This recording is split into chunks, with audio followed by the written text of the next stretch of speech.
Welcome to Moto World India. This is your host Sumit Sawant and आज आप देख रहे हैं MT-15 का review. MT-15? Well yes, this is the all new MT-15 version 2।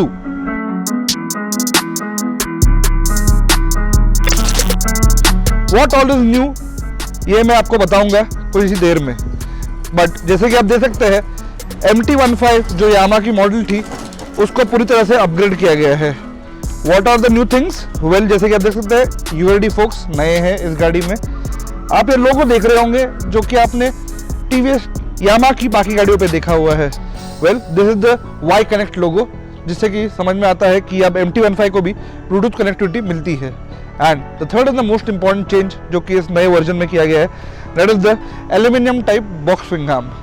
Well पहले जो मॉडल में था वहाँ पर एक स्टेनलेस स्टील ट्यूबुलर फ्रेम का स्विंग आर्म यूज़ किया गया था जिसका वेट बेसिकली ज़्यादा था।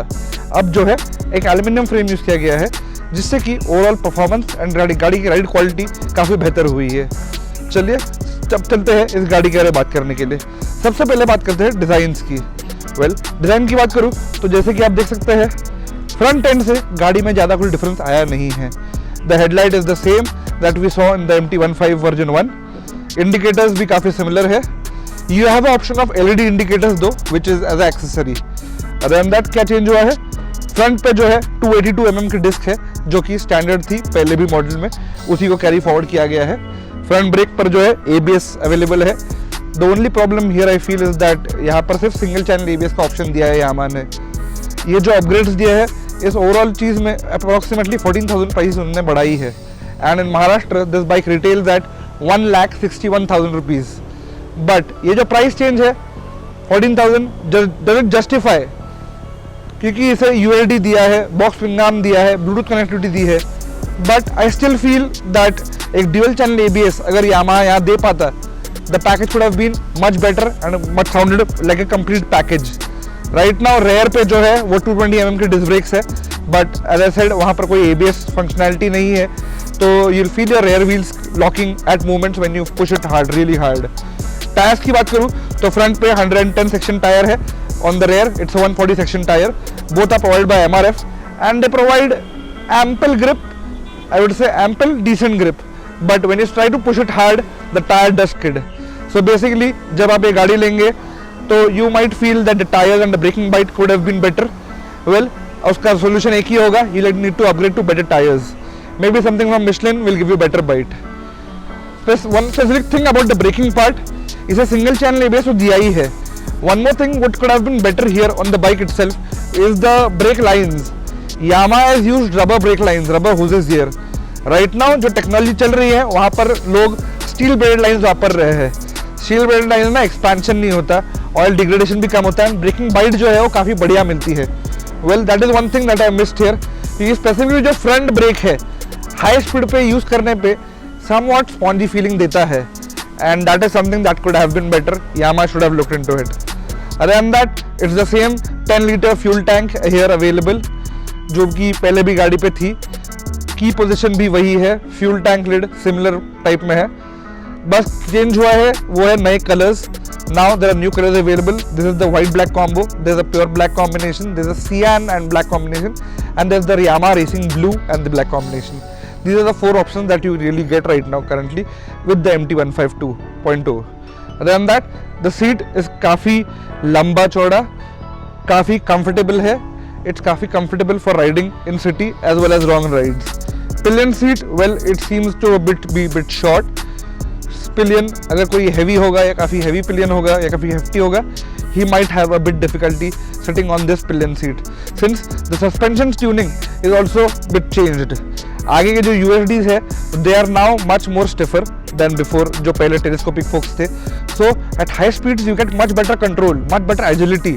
गाड़ी स्वे करने में ट्रैफिक में काफ़ी बढ़िया कॉन्फिडेंस मिल रहा है, but it is at the cost of comfort.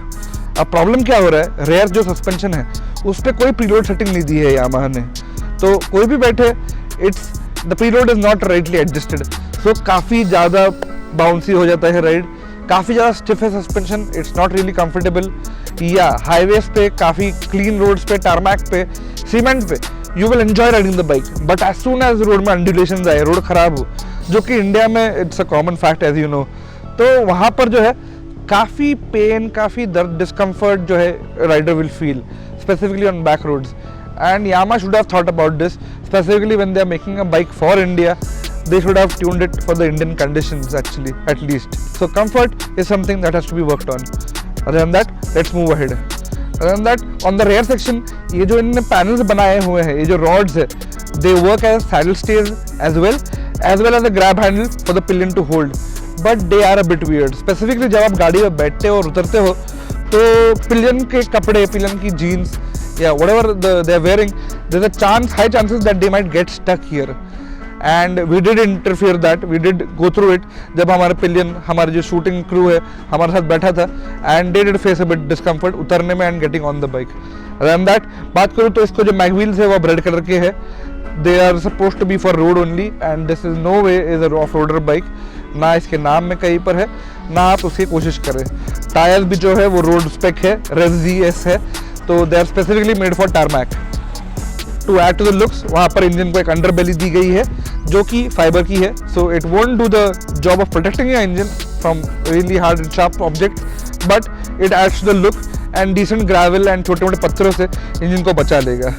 बाकी ओवरऑल एज अ बाइक आप देखें तो MT-15 में जितने चेंजेस हुए हैं वो इतने ही थे। That is the USD forks जो कि सस्पेंशन को ज़्यादा स्टिफ बना रहे हैं, राइडिंग एजिलिटी, राइडिंग कॉन्फिडेंस ज़्यादा अपग्रेड कर रहे हैं, बट सबसे ज़्यादा जो कॉन्फिडेंस बढ़ा रहा है इस गाड़ी में वो है यहाँ का बिग बॉक्स स्विंग आर्म जो कि अब एल्यूमिनियम में है।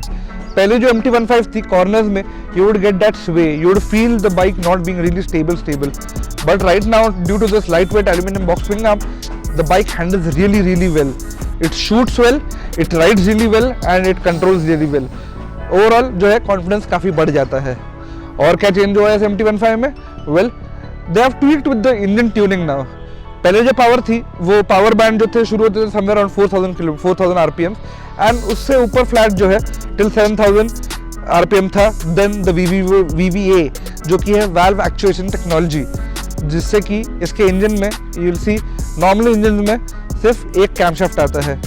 विद दिस इंजन MT-15 का जो इंजन है and R15 V4 the VVA actuated engine, इनमें क्या होता है, इनमें इंजन में दो कैमशाफ्ट आते हैं ऊपर, एक सोलेनॉइड मोटर होती है जो कि basically as soon as the engine touches 7000 RPM the engine will shift the camshaft to the high lift camshaft and you will get more power.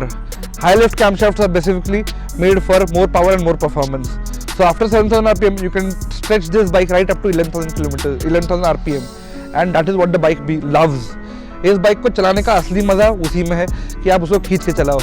गाड़ी 7000 RPM के बाद एक अलग सा बूस्ट मिलता है गाड़ी को एंड गाड़ी just runs away. This bike can easily be ridden on the 4th gear even at 40 kmph and even at 120 kmph. That is the beauty of this bike, that you can push it anywhere you want and it will ride the way you want it and not the way the bike is made for. That is the beauty of this bike. Overall जो power delivery है वो काफ़ी tuning change की गई है। As I was mentioning कि जो torque है अब वो 3000 RPM पे ही डिलीवर होना शुरू हो जाता है, so you'll get that more punch. But इसका डाउन साइड ये हुआ है कि पहले जो मिड रेव काफ़ी स्ट्रॉन्ग था MT-15 का वो अब बैठ चुका है। There is only top end power, there is only starting power. Mid rev जो है वो काफ़ी फ्लैट हो चुका है and that is what has differed, but I really love that experience. Change अच्छा लगा मुझे। Mid rev is not something that I really prefer. Short rev जो कि है सिग्नल से या कहीं स्टॉप से, मूविंग स्टार्टिंग फ्रॉम स्टॉप, वहाँ पर आपको पावर अच्छी मिलती है, डिलीवरी अच्छी मिलती है, एक्सेलरेशन अच्छा मिलता है। एंड जो टॉप एंड है जबकि आप हाईवेज पे है, कहीं बाहर जा रहे हैं, कोई खुले रोड पे है, तब आपको पावर लगती है। सो basically the MT-15 delivers take care of both the things. It is only the mid rev that you might feel that it's not up to the mark, but hey, सब कुछ एक ही चीज़ में नहीं मिलता आपको। It is that power has to be distributed somewhere here or there. So Yamaha has decided that कि वो power सारी टॉप एंड में हो और जो स्टार्टिंग इनिशियल पावर हो, इनिशियल टॉर्क हो, वहाँ पर सारी पावर दी गई है and that is a trade off that you have to get, that mid rev कम मिलेगा। अदर देन दैट ओवरऑल जो है experience, the bike is very light to handle, so आपको स्ट्रेसफुल नहीं लगेगा काफ़ी लंबी राइड के बाद भी। स्ट्रेस को और कम करने के लिए यामा ने also included the slipper and assisted clutch technology, जिससे कि ये जो क्लच है वो काफ़ी लाइट है and gear shifts are like slick but slick. वैसे तो मैं काफ़ी गाड़ियों के गियरबॉक्स को स्लिक बोलता हूँ, but guys Yamaha know the right way. Simple भाषा में समझाओ तो बटर तो बहुत सारे हैं, बट अमूल बटर होता है। That's the point with Yamaha gearbox. It is the Japanese gearbox which is slick. At just a touch of your feet गाड़ी का गियर चेंज होता है एंड परफेक्ट चेंज होता है। There are no false neutrals जो आए, कोई ऐसे डिस्कम्फर्ट, कोई अजीब से आवाज़ें नहीं है। इंजन वाइज भी काफ़ी कम है। इंजन 7-8 हज़ार आरपीएम के ऊपर जाके वाइब्रेशन शुरू करता है, जो कि पीक पावर जोन है।